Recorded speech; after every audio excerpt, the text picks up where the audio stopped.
بسم الله الرحمن الرحيم. تبارك الذي نزل الفرقان على عبده ليكون للعالمين نذيرا.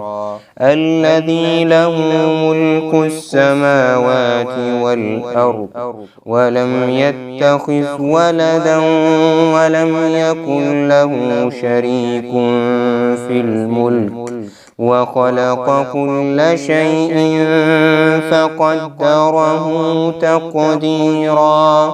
واتخذوا من دونه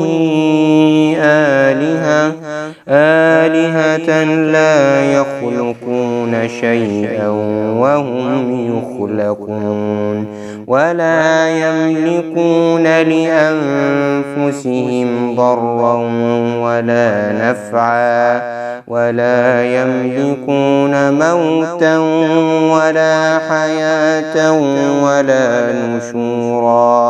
وقال الذين كفروا إن هذا إلا إفك افترى وأعانه عليه قوم آخرون فقد جاءوا ظلما وزورا. وقالوا أساطير الأولين اكتتبها فهي تملى عليه بكرة وأصيلا.